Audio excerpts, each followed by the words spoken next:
Hello students, let's resume our Haryana GK quick revision series. So without wasting time, today's first question is Haryana में महात्मा गांधी स्वावलंबन pension योजना कब शुरू की गई थी? तो यह की गई थी 2010-11 में। खद्दर का गहरे लाल रंग का पीले धागों से कढ़ाई किया हुआ ओढ़ना क्या कहलाता है? यह कहलाता है दुकानिया। हटकेश्वर तीर्थ पवित्र जल सरोवर में 68 तीर्थों की शक्ति समाहित है। हटकेश्वर तीर्थ कहां पर है? यह है जींद में। नेक्स्ट है बाबा शाह कलाम की मजार। बाबा शाह कलाम की मजार यह कहां पर है? यह है कैथल में। वामन पुराण के अनुसार हनुमान जी का जन्म कहां पर हुआ था? कैथल में हुआ था। हनुमान जी की मां अंजनी माता का मंदिर भी कहां पर है? अंजनी माता का मंदिर भी है कैथल में है। और कैथल को कपि स्थल कहा जाता था। कपि स्थल, कपि मतलब वानर का पर्यायवाची होता है कपि, तो इसलिए इसका नाम भी कपि स्थल था पहले, लेकिन बाद में इसका नाम कैथल हो गया। नेक्स्ट है 8 गेटों का शहर। 8 गेटों का शहर कौन सा शहर है जिसके 8 गेट हैं? तो वह है कैथल। और कैथल को नवग्रह कुंड के कारण इसे छोटी काशी भी कहा जाता है कैथल को। और कैथल को गुरुद्वारों का शहर भी कहा जाता है क्योंकि बहुत अधिक गुरुद्वारे हैं कैथल में, तो गुरुद्वारों का शहर भी कहा जाता है कैथल को। नेक्स्ट है नीम साहिब गुरुद्वारा। नीम साहिब गुरुद्वारा कहाँ पर है? कैथल में है। सिखों के 9वें गुरु तेग बहादुर जी को समर्पित है। और यहाँ पर ये नीम के पेड़ के नीचे ही अंतर्ध्यान हो गए थे, मतलब ध्यान लगाते थे अपना, इसलिए वहां पर ही ऐसा कहा जाता है कि कोई बीमारी होती है, जैसे कोई बुखार होता है, तो नीम का पत्ता ही अगर खा लिया जाए तो बिल्कुल ठीक हो जाता है, ऐसा वहां की मान्यता है। तो नीम साहिब गुरुद्वारा यहाँ पर बनाया गया था। और ये किसके लिए समर्पित है? गुरु तेग बहादुर जी, जो कि सिखों के 9वें गुरु थे। और कहाँ पर है ये गुरुद्वारा? यह है कैथल में। नेक्स्ट है मंजी साहिब गुरुद्वारा। मंजी साहिब गुरुद्वारा कहाँ पर है? कैथल में। और मांजी साहिब गुरुद्वारा यह है अंबाला में। बाबा लदाना धाम कहां पर है? यह है कैथल में। नागौरी गेट के दक्षिण भाग में मजार है जो, वो किसकी है? सूफी संत शेख जुनैद की मजार है। सूफी संत शेख जुनैद की मजार है यहाँ पर नागौरी गेट के दक्षिण भाग में। 1354 में फिरोज शाह तुगलक ने एक नगर बसाया था जिसका नाम रखा था हिसार ए फिरोजा। हिसार जो शब्द है ये एक फारसी भाषा का शब्द है और जिसका अर्थ होता है, शाब्दिक अर्थ होता है किला। और हिसार का पुराना नाम क्या था? यह था इक्सूहार। हिसार के 4 गेट लगवाए गए थे। कौन कौन से? लाहौरी गेट, मोरी गेट, नागौरी गेट और दिल्ली गेट। हिसार ए फिरोजा किले का निर्माण कौन से पत्थर से हुआ है? लाल पत्थर से हुआ है। और दिल्ली गेट का अन्य नाम क्या है? दिल्ली गेट का अन्य नाम है तलाकी गेट भी है। इसी किले में ही अपनी प्रेमिका गुजरी के लिए किला बनवाया था जो कि काले रंग के पत्थर से बनाया गया था। और टूटते बंधन के उपन्यासकार कौन है? इस उपन्यास के लेखक हैं हेमराज निर्मम। हरियाणा के कौन से भाग पर हल्के भूरे रंग की रेतीली मिट्टी पाई जाती है? तो यह पाई जाती है दक्षिणी पश्चिमी भाग में। दक्षिणी पश्चिमी भाग में एक्चुअली क्या है कि उस साइड हमारा जो पड़ोसी राज्य है वो है हमारा राजस्थान है। तो राजस्थान से जब तेज हवाएं चलती हैं तो ऑब्वियस बात है कि राजस्थान की जो मिट्टी है, जो रेतीली मिट्टी है, वो हवा के साथ उड़कर हमारे हरियाणा के भी इन भागों में आ जाती है। नेक्स्ट है पंचकुला में कौन सी मिट्टी पाई जाती है? पंचकुला में पाई जाती है लेटराइट मिट्टी या फिर हम कहते हैं पथरीली मिट्टी। मैदानी भाग में ज्यादातर जो बीचों बीच है, जो हरियाणा का अगर पूरा मैप देखें तो बिल्कुल बीच में जो पार्ट पड़ता है वो सारा क्या है? हमारा मैदानी भाग है।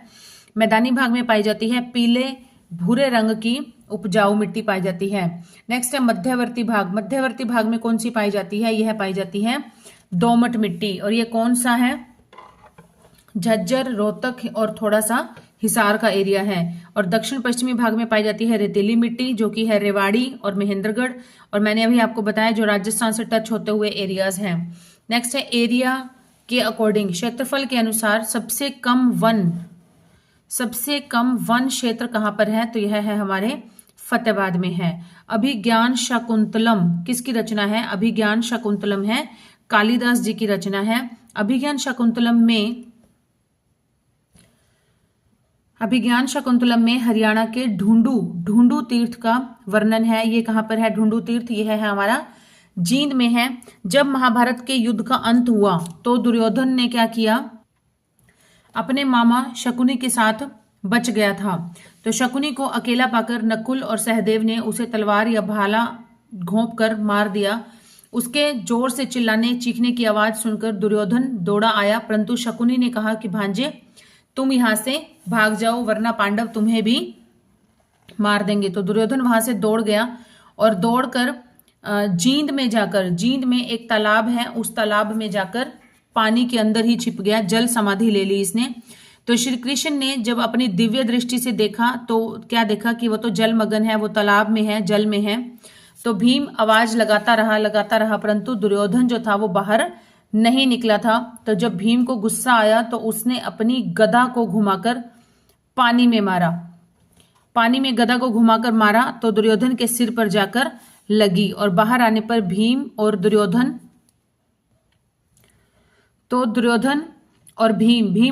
दोनों के बीच युद्ध हुआ था। तो दुर्योधन हार गया और उसकी मृत्यु हो गई। भीम ने दुर्योधन को ढूंढ कर मारा था, इसलिए इसका नाम पड़ गया था ढूंढू तीर्थ और जींद में है ये, और गांव का नाम पड़ गया था ढूंढवा गांव। हरियाणा में सबसे अधिक गेहूं की फसल का उत्पादन कहां पर होता है? सबसे अधिक गेहूं की फसल होती है सिरसा जिले में। भारत में गेहूं के कुल उत्पादन का 12% केवल हरियाणा में ही होता है, और यूपी को कहते हैं गेहूं का कटोरा और हरियाणा को कहते हैं गेहूं की कटोरी। ठीक है, क्योंकि यूपी में गेहूं इससे हरियाणा से भी ज्यादा होता है, इसलिए ऐसा कहा जाता है।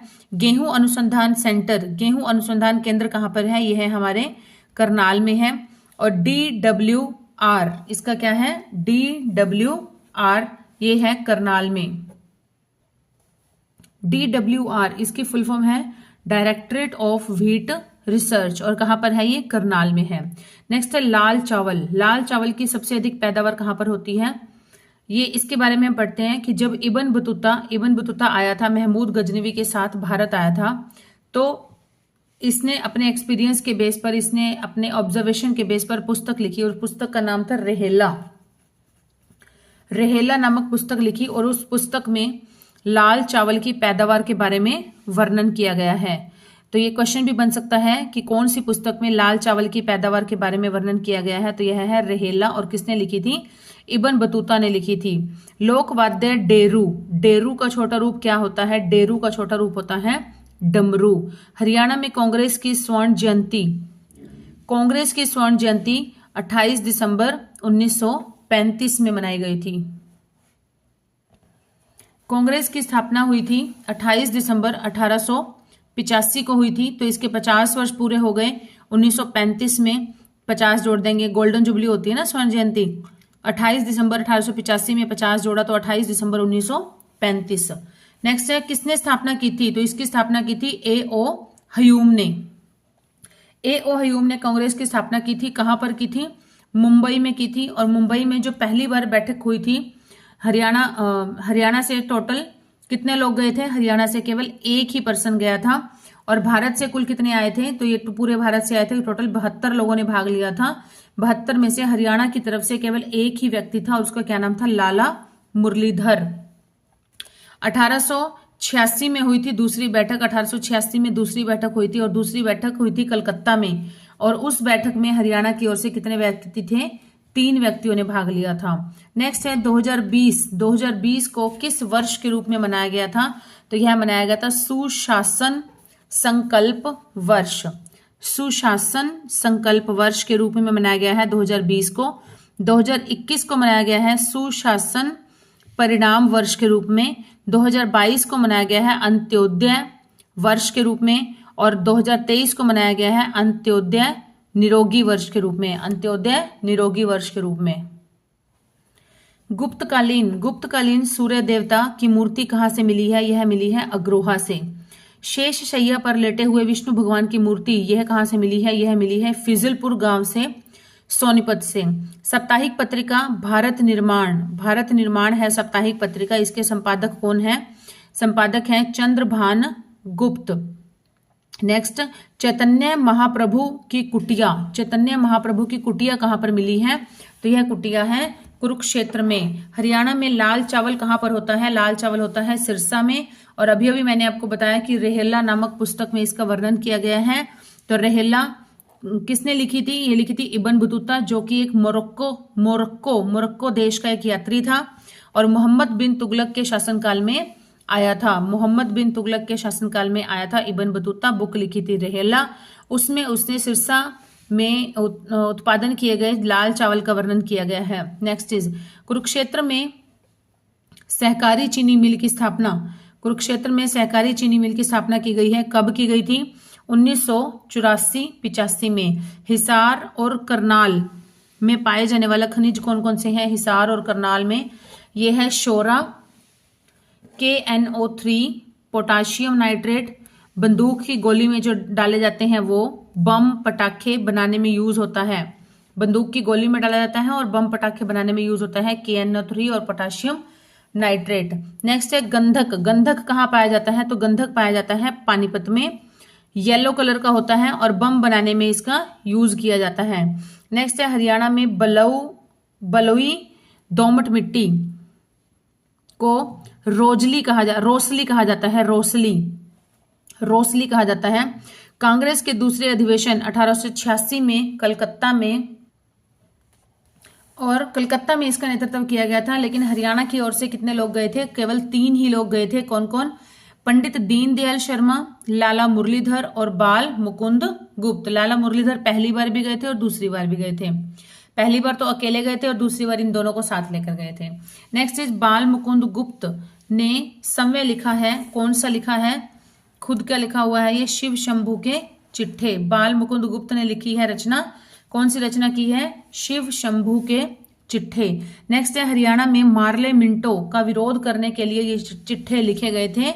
मार्ले मिंटो कानून जो बनाया था उसका विरोध करने के लिए ये चिट्ठे लिखे गए थे। कौन से? शिव शंभू के चिट्ठे। और किसने लिखे थे? बाल मुकुंद गुप्त ने लिखे थे। नेक्स्ट इज यमुनानगर में Yamuna gas limited company. Yamuna gas limited company, इसकी स्थापना कब की गई थी? 1973 में की गई थी। गैसों के उत्पादन में प्रथम स्थान है और 1975 में इसकी स्थापना हुई थी। गैसों के उत्पादन में प्रथम स्थान कब लिया था इन्होंने? 1975 में, और इसकी स्थापना हुई थी 1973 में। 1939 में चरखी दादरी में सीमेंट फैक्ट्री की स्थापना की गई थी। 1939 में की गई थी सीमेंट फैक्ट्री की स्थापना। कहां पर? चरखी दादरी में। और क्या किसके द्वारा की गई थी? सेठ रामकृष्ण डालमिया के द्वारा। सेठ रामकृष्ण डालमिया के द्वारा की गई थी। इसी कारण से ही इसे पहले डालमिया नगरी के नाम से भी जाना जाता था, डालमिया नगरी के नाम से। लेकिन बाद में ये MP बने, मेंबर ऑफ पार्लियामेंट बने, और डालमिया नगरी के नाम को ही इन्होंने चेंज किया। उन्होंने यही काम किया कि मेरे नाम पर जो नाम है मुझे इसे नाम बदलना है, तब इसका नाम चेंज करवा दिया गया। तो इसका नाम चेंज करने के बाद क्या रखा गया था? चरखी दादरी रखा गया था। हरियाणा के प्रसिद्ध खिलाड़ी हैं ममता खरब। इसका संबंध किससे है? किस खेल से है? तो इसका संबंध है हॉकी खेल से। झज्जर जिले के दूबलधन माजरा नामक स्थान पर फागुन की द्वादशी को श्याम जी का मेला लगता है। फागुन की द्वादशी को श्याम जी का मेला लगता है। पानीपत के चुलकाना नामक स्थान पर श्याम जी का मेला लगता है। पानीपत में कहाँ लगता है?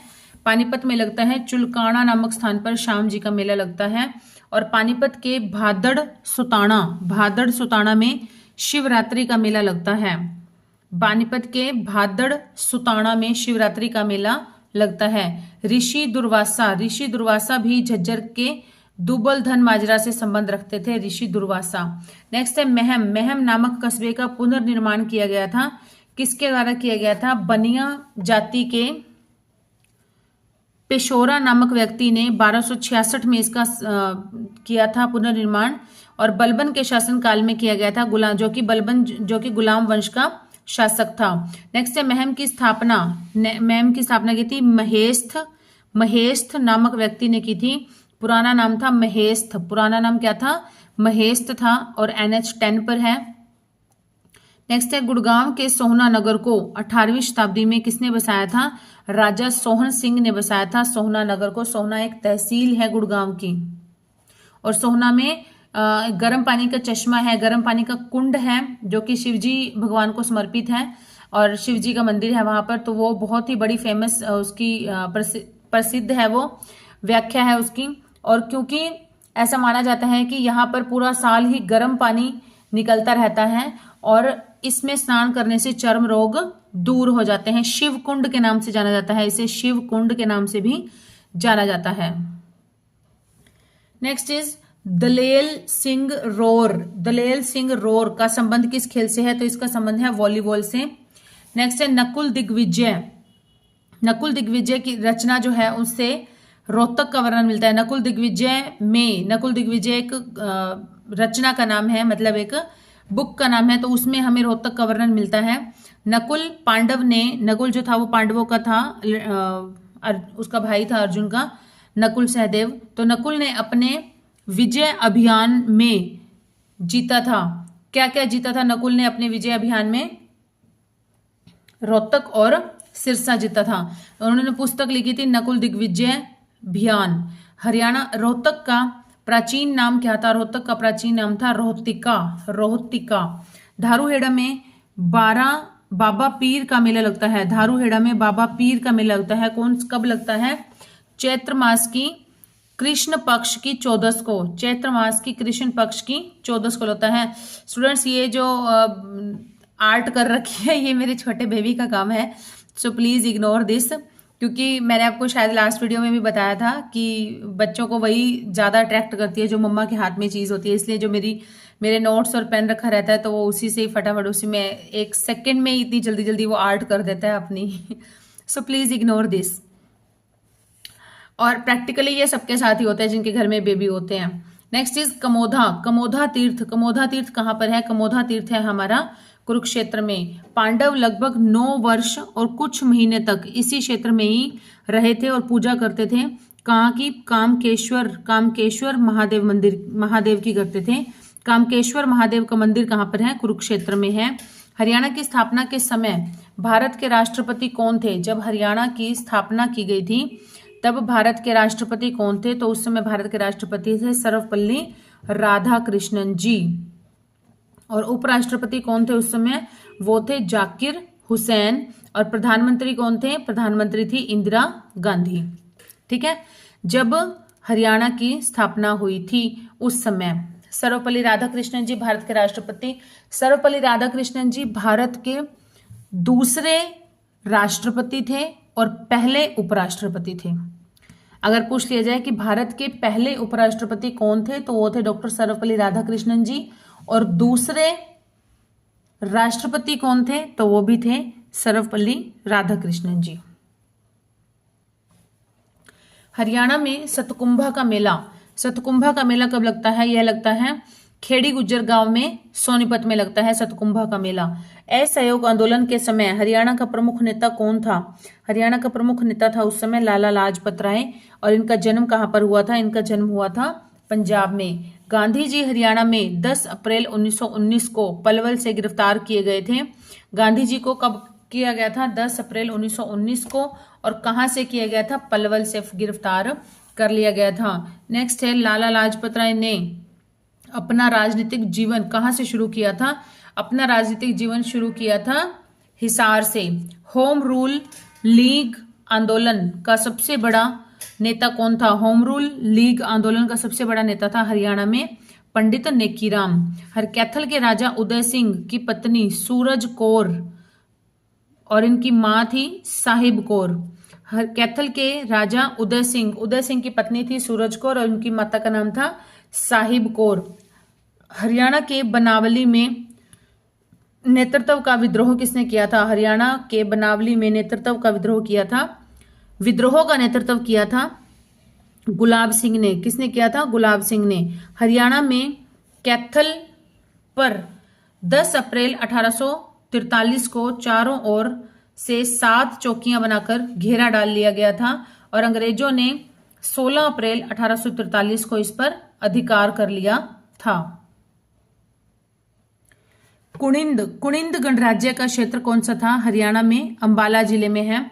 हरियाणा में 1980 में धर्म गुरुओं की सहायता से यज्ञ करवाया गया था। कौन सा यज्ञ करवाया गया था? कालेश्वर महादेव मठ में करवाया गया था। और कहां पर है ये? यमुनानगर में है, यमुना नदी के किनारे। 1980 में किया गया था। धर्म गुरुओं की सहायता से यज्ञ किया गया था कालेश्वर महादेव मठ में। और कहां पर? यमुनानगर में, यमुना नदी के किनारे पर। मंजियाना परियोजना कहां पर चलाई जा रही है? यह चलाई जा रही है सिरसा में। और किसकी सहायता से? इजराइल देश की सहायता से चलाई जा रही है। और क्या पर्पज है इसका? इसका पर्पज है बागवानी के पर्पज के लिए चलाई जा रही है मंजियाना परियोजना सिरसा में, इजराइल की सहायता से। स्वामी श्रद्धानंद ने गुरुकुल बनवाया था। कहां पर बनवाया था? कुरुक्षेत्र में। और कब बनवाया था? 1911 में। गांधी जी स्वामी श्रद्धानंद के निमंत्रण पर ही हरियाणा में आए थे। गांधी जी किसके निमंत्रण पर आए थे? स्वामी श्रद्धानंद जी के निमंत्रण पर ही हरियाणा में आए थे। हरियाणवी भाषा को कोरवी भाषा का रूप माना जाता है। हरियाणवी भाषा को किसका रूप माना जाता है? तो कोरवी भाषा का रूप माना जाता है। खिज्र खां का मकबरा कहां पर है? सोनीपत में है। और यह कौन सी शैली में बनाया गया है? यह बनाया गया है पठान शैली से बनाया गया है खिज्र खां का मकबरा, सोनीपत। हरियाणा के चौधरी बंसीलाल केंद्र सरकार में किस पद पर रहे थे? तो ये रहे थे रक्षा मंत्री के पद पर रहे थे। और कब? 1975 में। आधुनिक हरियाणा का जन्मदाता किसे कहा जाता है? तो आधुनिक हरियाणा का जन्मदाता कहा जाता है चौधरी बंसीलाल जी को कहा जाता है। शहीद हसन खां मेवाती मेडिकल कॉलेज ये कहां पर है? यह है नल्लड़, मेवात में है। खानवा के युद्ध में राणा सांगा का साथ दिया था किसने? हसन खां मेवाती ने दिया था। खानवा के युद्ध में राणा सांगा का साथ दिया था। और खानवा का युद्ध किस किस के बीच हुआ था? तो यह हुआ था बाबर और राणा सांगा के बीच हुआ था खानवा का युद्ध। नेक्स्ट है कल्पना चावला मेडिकल कॉलेज कहां पर है? यह है करनाल में। और कब बनाया गया था? 2017 में बनाया गया था। कल्पना चावला का संबंध कहां से था? तो इनका संबंध था करनाल से। और इनकी डेथ कब हुई थी? इनकी डेथ हुई थी 1-2-3 मतलब 1 फरवरी 2003 में हुई थी। और इनकी जो सेकंड अंतरिक्ष यात्रा थी वो कब शुरू हुई थी? 16 जनवरी 2003 में शुरू हुई थी। और उसके बाद ये अपनी अंतरिक्ष यात्रा को समाप्त करके जब वापस आ रहे थे तो जो इनका प्लेन था वो इनका क्रैश हो गया था। जस्ट 7 मिनट की दूरी रह गई थी अर्थ पर लैंड करने से पहले। 7 मिनट पहले ही ये 1-2-3 मतलब 1 फरवरी 2003 को ही क्रैश हो गया था और उनकी मृत्यु हो गई थी। हरियाणा में सबसे पुराना व सबसे बड़ा रेलवे जंक्शन कौन सा है? वह है रेवाड़ी। और भारत का सबसे बड़ा और सबसे पुराना रेलवे जंक्शन कौन सा है? वह है हमीरपुर। हरियाणा में सबसे अधिक नगर निगम वार्ड कहां पर है? यह है फरीदाबाद में है। फरीदाबाद हरियाणा का सबसे पहला और सबसे पुराना नगर निगम है और सबसे पहला महानगर भी है। देखिए फरीदाबाद जो है, फरीदाबाद में सबसे अधिक नगर निगम वार्ड हैं। ठीक है। नेक्स्ट, हरियाणा का सबसे पहला नगर निगम कौन सा है? तो फरीदाबाद है। हरियाणा का सबसे पुराना नगर निगम कौन सा है? तो फरीदाबाद है। हरियाणा का सबसे पहला महानगर कौन सा है? तो फरीदाबाद है। क्षेत्रफल की दृष्टि से सबसे छोटा जिला कौन सा है? तो वो फरीदाबाद है। और सबसे अधिक जन घनत्व कहाँ का है? तो वो भी फरीदाबाद का है, 2,442 व्यक्ति प्रति वर्ग किलोमीटर, ये है इसका जन घनत्व फरीदाबाद का। और औद्योगिक नगरी किसे कहते हैं? औद्योगिक नगरी कहते हैं फरीदाबाद को। सूरजकुंड कहाँ पर है? सूरजकुंड भी है फरीदाबाद में।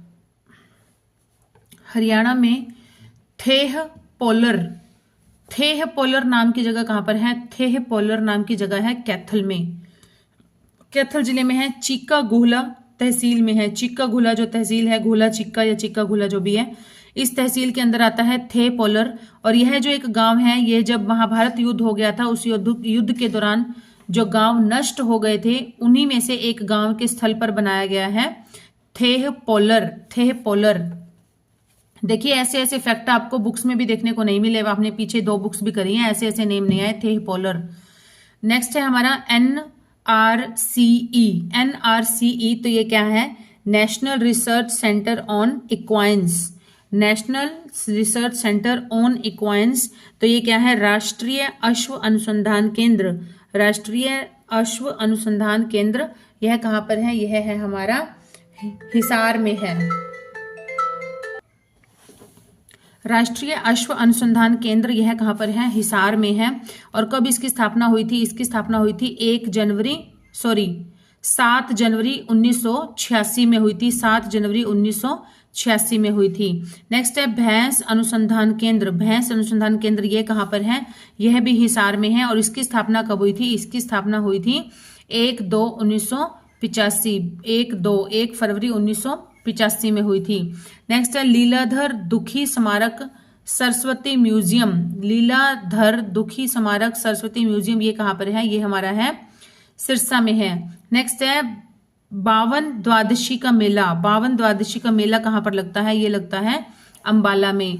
पंडित श्रीराम शर्मा का जन्म कब हुआ था? श्रीराम शर्मा का जन्म हुआ था 1/10/1899 को, 1 अक्टूबर 1899 को। और हरियाणा तिलक समाचार पत्र के संपादक कौन थे? तो ये भी थे श्री राम शर्मा। मैंने आपको पहले भी बताया है पंडित श्री राम जी। तिलक कौन लगाता था? श्री राम जी लगाते थे। और संदेश कैसा होता है? नेकी का संदेश, है ना। तो पंडित नेकीराम शर्मा ने लिखा था हरियाणा संदेश और पंडित श्री राम शर्मा ने लिखा था हरियाणा तिलक। इसके संपादक थे, लिखा गया था, इनके संपादक रहे हैं इस समाचार के। और ये कहाँ से प्रकाशित होता था? तो ये झज्जर से प्रकाशित होता था। नेक्स्ट है हमारा, ये थोड़ा सा मेलों के नाम है, कैसे कैसे हैं देखो। हरी 5 मैंगो तोड़ दे बस। हरी 5 मैंगो तोड़ दे बस, ठीक है। तो हरी से हो गया हेरिटेज मेला, 5 से हो गया पंचकुला, मैंगो से हो गया मैंगो मेला जो कि लगता है 6 जुलाई से लगता है यादवेंद्र गार्डन में पिंजौर में। तोड़ दे बस से है बैसाखी मेला। तो ये सारे मेले, हेरिटेज मेला, मैंगो मेला, बैसाखी मेला, ये कहाँ पर लगते हैं? पंचकुला में लगते हैं। क्लियर। नेक्स्ट यही है भगवान श्री राम तिलक लगाते थे, तो ये मैंने आपको एक्सप्लेन कर ही दिया है ऊपर। 19वीं सदी में हरियाणा में हिंदुओं की संख्या कितनी थी? लगभग 70% थे। पंडित मांगेराम का जन्म हुआ था सिसाणा गांव सोनीपत में। पंडित मांगेराम का जन्म हुआ था सिसाणा गांव सोनीपत में।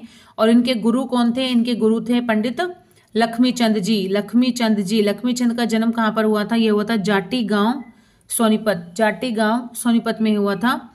और लक्ष्मीचंद के गुरु कौन थे? लक्ष्मीचंद के गुरु थे मानसिंह ब्राह्मण।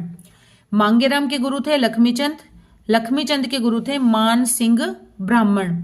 तो मानसिंह ब्राह्मण जो थे उनके शिष्य थे लक्ष्मीचंद और लक्ष्मीचंद के शिष्य थे मांगेराम, ठीक है। लक्ष्मीचंद को किस किस नाम से जाना जाता था? सूर्य कवि की उपाधि दी गई थी पंडित लक्ष्मीचंद को। और पंडित लक्ष्मीचंद को हरियाणा का तानसेन भी कहा जाता था। पंडित लक्ष्मीचंद को हरियाणा का तानसेन भी कहा जाता था। मांगेराम को कवि शिरोमणि की उपाधि दी गई थी। और उसके बाद है हरियाणा का शेक्सपियर किसे कहते थे? तो ये कहते थे पंडित दीपचंद को। पंडित दीपचंद मायना इसको कहते थे हरियाणा का शेक्सपियर। नेक्स्ट है हरियाणा में जो अनंग आभूषण है जो भी है, ये किस चीज का, कौन से बॉडी पार्ट पे पहना जाता है? तो ये पहना जाता है बाजू पे। बाजू का कहना है ये अनंत आभूषण। हरियाणा का शहर जो कि अष्टभुजाकार है। हरियाणा का ऐसा कौन सा शहर है जो कि अष्टभुजाकार आकृति में पड़ता है? तो यह कौन सा है? यह है फारूखनगर शहर है। फारूखनगर कहाँ पर पड़ता है? गुड़गांव में। गुड़गांव की तहसील है फारूखनगर। और फारूखनगर में और क्या है? फारूखनगर में है सुल्तानपुर नेशनल पार्क है फारूखनगर में, जो कि प्रवासी पक्षियों के लिए बहुत अधिक फेमस है। और है 1857 में फारूखनगर से अहमद अली ने नेतृत्व किया था 1857 में फारूखनगर से, और उसे फिर बाद में फांसी पर चढ़ा दिया गया था। नेक्स्ट है हरियाणा का मेवात जिला कब बना था? तो यह बना था 4 अप्रैल 2005 को बना था मेवात जिला। और ये कौन से नंबर का जिला है? यह है 20वां जिला, 20वें नंबर का जिला बना है मेवात। और 21वां जिला कौन सा बना है? 21वां जिला बना है पलवल। 21वां जिला बना है पलवल। और कब बना था ये? 15 अगस्त 2008 में बना था पलवल जिला, जो कि 21वें नंबर का है। ये फरीदाबाद से अलग होकर बना था। और मेवात जो बना था, इसमें गुड़गांव और फरीदाबाद का कुछ पार्ट आया था, दोनों का। उसके बाद हमारा है 22वां जिला। तो 22वां जिला कौन सा बना है? 22वां जिला बना है चरखी दादरी, जो कि बना है दिसंबर 2016 में बना है, दिसंबर 2016। चरखी दादरी जो बना है ये बना है हमारा 22वां जिला बना है 4 दिसंबर 2016 को। कहीं पर ये 1 दिसंबर भी आ जाता है तो भी ठीक है, ठीक है। तो 4 दिसंबर 2016 को बना था 22वां जिला। और चरखी दादरी जो कि भिवानी जिले से कट कर बना था। चरखी दादरी बनने से पहले क्षेत्रफल की दृष्टि से सबसे बड़ा जिला जो था वो भिवानी था, लेकिन जब चरखी दादरी अलग हो गया तो चरखी दादरी कुछ पार्ट भिवानी का, ऑब्वियस बात है कि कुछ पार्ट चरखी दादरी ने ले लिया। तो उसके बाद से हमारा जो सिरसा है वो हरियाणा का क्षेत्रफल की दृष्टि से सबसे बड़ा जिला बन गया, सिरसा जिला। और चरखी दादरी को डालमिया नगर के नाम से भी पहले जाना जाता था, लेकिन जब सेठ रामकृष्ण डालमिया खुद MP बने, मेंबर ऑफ पार्लियामेंट बने, तो उन्होंने पहला काम यही किया कि इसके नाम को बदला जाए। तो उन्होंने इसका नाम बदलकर चरखी दादरी रख करवा दिया गया था। तो इस तरह से आज की क्लास हम यहीं पर ही विराम करते हैं। जल्दी मिलेंगे नई वीडियो में, नए टॉपिक्स के साथ, नए क्वेश्चंस के साथ। Till then keep studying and keep hard working and please keep supporting my channel. Okay, bye students.